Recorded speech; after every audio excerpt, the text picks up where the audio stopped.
Un zeste d'info, mode de vie.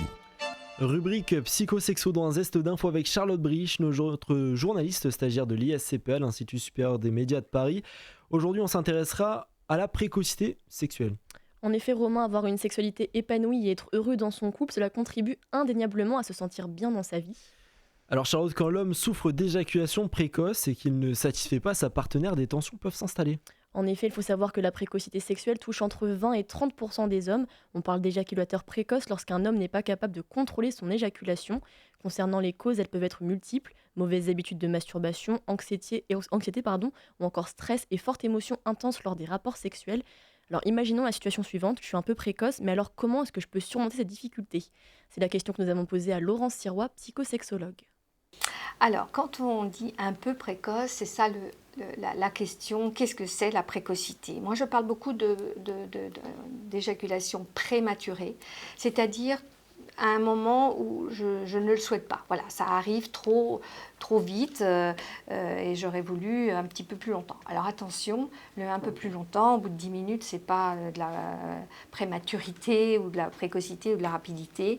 Bon, les scientifiques parlent de au moins d'une minute, mais parfois 2 minutes, ça peut être trop rapide. Donc c'est lié à l'insatisfaction et du garçon, mais aussi de la partenaire, donc du couple. Alors, les causes, parce qu'il faut aussi comprendre qu'est-ce qui entraîne cette éjaculation prématurée.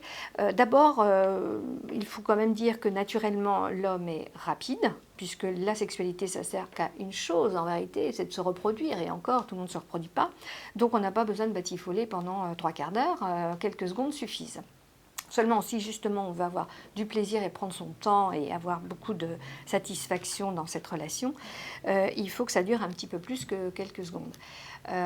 Donc il y a tout un tas de causes diverses et variées. Bon, j'en dirais une principale, l'anxiété, c'est-à-dire d'avoir une première expérience, je suis allée un peu vite, j'ai peur que ça recommence, et le fait d'avoir peur génère dans le cerveau un stress, le cerveau le calme avec de l'adrénaline. L'adrénaline, ça fait débander ou ça fait éjaculer trop vite. Angoisse de performance, où j'ai peur, donc je vais me cacher, je ramasse tout, ou je vais me dépêcher et je suis évidemment rapide à ce moment-là. Je vais éjaculer très vite. C'est peut-être en référence aux hommes préhistoriques qui avaient intérêt de se dépêcher quand il y avait des prédateurs et des rivaux derrière eux dans la nature. Il n'y avait pas protection comme aujourd'hui. Donc, apprendre à se détendre, à respirer, avoir des représentations aussi sexuelles, peut-être beaucoup moins dans cette performance. Et puis, c'est toujours ma formule, du chacun pour soi à partager, c'est-à-dire que l'homme doit se centrer sur son propre plaisir, ses sensations, utiliser bien ses 5 sens, savoir gérer lui-même son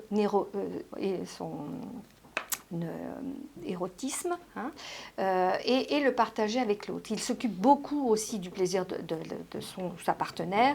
Je veux la faire jouir, je veux qu'elle soit... Bon, elle va se débrouiller de son côté, lui aussi, et ensemble, ils vont faire belle équipe. Donc, beaucoup de réassurance.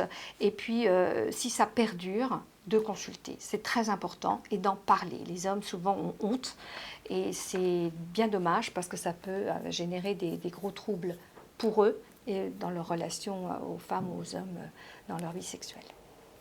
Merci à Laurence Sirois, merci Charlotte Brich. Vous pouvez retrouver cette chronique en podcast audio et vidéo sur notre site et notre application Radio Sensation.